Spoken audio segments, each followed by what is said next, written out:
ಇಂದು ನಾಡಿನೆಲ್ಲೆಡೆ ವರಮಹಾಲಕ್ಷ್ಮಿ ಹಬ್ಬದ ಸಂಭ್ರಮ ಜೋರಾಗಿದೆ. ಬೆಂಗಳೂರಿನ ದೇವಸ್ಥಾನದಲ್ಲೂ ಕೂಡ ಹಬ್ಬದ ಸಂಭ್ರಮ ಕಳೆಗಟ್ಟಿದೆ.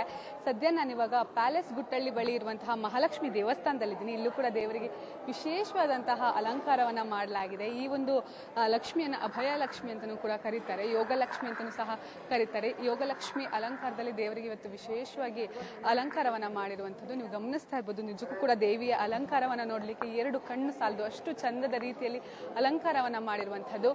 ಬೆಳಿಗ್ಗೆ 5:30ಯಿಂದಲೇ ದೇವರಿಗೆ ವಿಶೇಷವಾಗಿ ಅಭಿಷೇಕ ಹಾಗೆ ಪೂಜೆ ಎಲ್ಲವನ್ನು ಕೂಡ ಸಲ್ಲಿಸಲಾಗಿದೆ. 10 ಗಂಟೆಯಿಂದ ಭಕ್ತರಿಗೆ ದರ್ಶನಕ್ಕೆ ಅವಕಾಶವನ್ನು ಕೂಡ ಕಲ್ಪಿಸಿರುವಂಥದ್ದು. ಈ ಹಿನ್ನೆಲೆಯಲ್ಲಿ ಸಾಕಷ್ಟು ಭಕ್ತರು ಬಂದು ದೇವರ ದರ್ಶನವನ್ನ ಮಾಡ್ತಾ ಇರುವಂಥದ್ದು. ಅದರಲ್ಲೂ ಕೂಡ ವರ್ಷಕ್ಕೆ ಒಮ್ಮೆ ಮಾತ್ರ ಈ ಒಂದು ದೇವಸ್ಥಾನದಲ್ಲಿ ದೇವಿಯ ಪಾದ ಏನಿದೆ ಆ ಒಂದು ಪಾದದ ದರ್ಶನ ಆಗಲಿದೆ. ಸೊ ಹೀಗಾಗಿ ಸಾಕಷ್ಟು ಜನ ಭಕ್ತರು ಬಂದು ಈ ಒಂದು ದೇಗುಲದಲ್ಲಿ ದೇವಿಯ ಪಾದದ ದರ್ಶನವನ್ನ ಮಾಡ್ತಾ ಇದ್ದಾರೆ. ಹಾಗೆ ರಾತ್ರಿ 10 ಗಂಟೆವರೆಗೂ ಕೂಡ ದೇವರಿಗೆ ಇಲ್ಲಿ ದೇವರ ದರ್ಶನಕ್ಕೆ ಭಕ್ತಾದಿಗಳಿಗೆ ಅವಕಾಶವನ್ನ ಕಲ್ಪಿಸಿಕೊಟ್ಟಿರುವಂತದ್ದು. ಹೀಗಾಗಿ ಬೆಂಗಳೂರಿನ ಮೂಲೆ ಮೂಲೆಗಳಿಂದಲೂ ಕೂಡ ಸಾಕಷ್ಟು ಜನ ಭಕ್ತರು ಬಂದು ದೇವರಿಗೆ ನಮಸ್ಕಾರವನ್ನ ಮಾಡ್ತಾ ಇರುವಂತದ್ದು, ಜೊತೆಗೆ ತಮ್ಮ ಇಷ್ಟಾರ್ಥ ಸಿದ್ಧಿಗಾಗಿ ಪ್ರಾರ್ಥನೆಯನ್ನ ಮಾಡ್ತಾ ಇರುವಂತದ್ದು. ನನ್ನ ಜೊತೆ ಕೆಲವೊಂದಿಷ್ಟು ಭಕ್ತಾದಿಗಳಿದ್ದಾರೆ, ಅವ್ರನ್ನ ನಾನು ಮಾತನಾಡಿಸುವಂತಹ ಪ್ರಯತ್ನ ಮಾಡ್ತೀನಿ. ಮೇಡಮ್, ವರಮಹಾಲಕ್ಷ್ಮಿ ಹಬ್ಬದ ಶುಭಾಶಯಗಳು. ಯಾವ ರೀತಿಯಲ್ಲಿ ಹಬ್ಬದ ಸೆಲೆಬ್ರೇಷನ್ ಇದೆ? ಚೆನ್ನಾಗಿದೆ, ಉತ್ಸಾಹದಿಂದ ಇದೆ. ಪ್ರತಿ ವರ್ಷನೂ ಬರ್ತೀರಾ? ಹೇಗೆ ಅನಿಸ್ತಿದೆ ಅಲಂಕಾರ ಎಲ್ಲ? ತುಂಬಾ ಸಂತೋಷ ಆಗ್ತಿದೆ. ಮನೇಲಿ ಯಾವ ತರ ಸೆಲೆಬ್ರೇಟ್ ಮಾಡ್ತೀರಾ? ಚೆನ್ನಾಗಿದೆ. ಲಕ್ಷ್ಮಿ ಕೂರಿಸ್ತೀರಾ? ಇಲ್ಲ, ನಾರ್ಮಲ್ ಪೂಜೆ.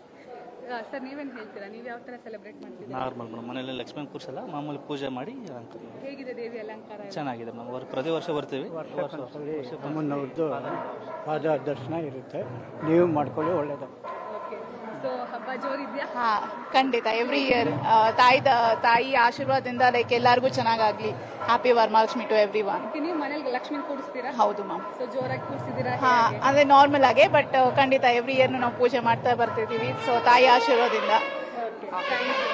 ಸೊ ಇದಿಷ್ಟು ಭಕ್ತರು ಹೇಳ್ತಾ ಇರುವಂತದ್ದು ನೀವು ಗಮನಿಸ್ತಾ ಇರ್ಬೋದು. ಸಾಕಷ್ಟು ಜನ ಭಕ್ತರು ಬಂದು ದೇವರ ಮೊರೆಯನ್ನು ಹೋಗ್ತಿರೋದು. ಅದರಲ್ಲೂ ಕೂಡ ಶ್ರಾವಣ ಮಾಸದ 2ನೇ ಶುಕ್ರವಾರ ಬರುವಂತಹ ಈ ಒಂದು ವರಮಹಾಲಕ್ಷ್ಮಿ ವ್ರತ ಏನಿದೆ ಬಹಳಷ್ಟು ಮಹತ್ವವನ್ನ ಹೊಂದಿರುವಂತದ್ದು.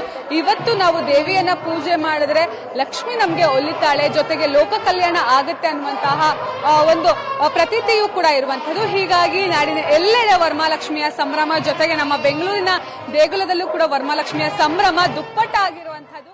ಕೇವಲ ದೇವಸ್ಥಾನ ಅಷ್ಟೇ ಅಲ್ಲ, ಪ್ರತಿಯೊಬ್ಬರು ಕೂಡ ತಮ್ಮ ತಮ್ಮ ಮನೆಯಲ್ಲಿ ಈ ಒಂದು ಲಕ್ಷ್ಮಿಯನ್ನ ಪ್ರತಿಷ್ಠಾಪಿಸಿ ತಮ್ಮ ಇಷ್ಟಾರ್ಥಗಳಿಗಾಗಿ ದೇವರಲ್ಲಿ ಮೊರೆಯನ್ನ ಹೋಗ್ತಾ ಇದ್ದಾರೆ. ಕ್ಯಾಮ್ರಾ ಪರ್ಸನ್ ಪವನ್ ಗೌಡ ಜೊತೆ ಸುಷ್ಮಿತಾ ಪೂಜಾರಿ, ಪವರ್ ಟಿವಿ, ಬೆಂಗಳೂರು. ಮತ್ತೆ ಶುಭಾಶಯಗಳು ಹೆಣ್ಮಕ್ಳಿಗೆ. Thank you. ಸೇಮ್ ಹಬ್ಬದ ಶುಭಾಶಯಗಳು. ಹಬ್ಬ ಅಂದ್ರೆ ಫಸ್ಟ್ ಅಮ್ಮನ ಅಲಂಕಾರ ಮಾಡೋದಕ್ಕೆ ಕಳಸ ಪೂಜನೆ ಮಾಡಿ, ಅಮ್ಮಂಗೆ ಅಲಂಕಾರ ಮಾಡಿ, ಹೂವು ಇಟ್ಟು ಬೆಳಿಗ್ಗೆ 6 ಗಂಟೆಗೆ ಸ್ಥಾಪನೆ ಮಾಡಿ, ಅದಕ್ಕೆ ಪೂಜೆ ಎಲ್ಲ ನೈವೇದ್ಯ ಎಲ್ಲ ಇಟ್ಟು ಪೂಜೆ ಮಾಡ್ತೀವಿ. ಅದಾದಮೇಲೆ ನೀಟಾಗಿ ಎಲ್ಲ ಹೂವಿನ ತಂದು 7 ಥರ ಹೂವುಗಳೆಲ್ಲ ಹಾಕಿ ಮತ್ತೆಲ್ಲ 9 ತಟ್ಟೆ ಇಟ್ಟು 9 ತಟ್ಟೆ ಎಲ್ಲ ಜೋಡಿಸಿ ಅದಕ್ಕೆ ಅಲಂಕಾರ ಮಾಡಿ ಮತ್ತೆ ಮಂಗಳಾರತಿ ಎಲ್ಲ ಮಾಡ್ತೀವಿ. ತುಂಬಾ ಚೆನ್ನಾಗಿದೆ. ಪ್ರತಿ ವರ್ಷನೂ ಬರ್ತೀವಿ, ಮಿಸ್ ಮಾಡೋದೇ ಇಲ್ಲ ನಾವು ಯಾವಾಗಲೂ. ಅಮ್ಮನ ದರ್ಶನ ಮಾಡಿ ಹೋಗಿ ಮತ್ತೆ ಎಲ್ಲ ಪೂಜೆಗಳು ಸ್ಟಾರ್ಟ್ ಮಾಡ್ಕೊತೀವಿ. ನನ್ನ ಹೆಸರು ಪ್ರಮೀಳಾ. ನಾವು ಬೆಳಗಿನ ಜಾವ ಎದ್ದು ಬೆಳಿಗ್ಗೆನೆ ಬ್ರಾಹ್ಮಿ ಮುಹೂರ್ತದಲ್ಲಿ ಪೂಜೆ ಮಾಡಿ ಆಮೇಲೆ ದೇವಸ್ಥಾನಕ್ಕೆ ಬಂದು ಅಭಿಷೇಕ ಕೊಟ್ಟು ದರ್ಶನ ಮಾಡ್ಕೊಂಡು ಹೋಗ್ತೀವಿ. ತುಂಬ ಚೆನ್ನಾಗಿದೆ ಮೇಡಮ್, ಇಲ್ಲಿ ಪ್ರತಿ ವರ್ಷ ಬರ್ತೀವಿ. ಹಬ್ಬ ಅಂದ್ರೆ ಒಂಥರ ಖುಷಿ ಅನ್ಸುತ್ತೆ. ಯಾವ ತರ ಇದೆ ಸಂಭ್ರಮ? ಚೆನ್ನಾಗಿದೆ ಮೇಡಮ್. ನಿಮ್ಮ ಹೆಸರು? ಪಾರ್ವತಿ. Thank you. ರಾಣಿ ನಟರಾಜ್ ಅಂತ. ನಂದು ಇವತ್ತು ಬರ್ತಡೇ ಬೇರೆ, ಸೊ ಥ್ಯಾಂಕ್ ಯು. ಆಮೇಲೆ ತುಂಬ ಚೆನ್ನಾಗಿದೆ. ಇವತ್ತಂತೂ ವರ್ಷಕ್ಕೆ ಒಂದೇ ಸತಿನೇ ಪಾದ ಇಡೋದು ಅಮ್ಮನವ್ರಿಗೆ. ತುಂಬ ಅಂದರೆ ತುಂಬ ಚೆನ್ನಾಗಿದೆ. ಸಾಯಂಕಾಲ ಇನ್ನೂ ತುಂಬ ರಶ್ ಆಗುತ್ತೆ.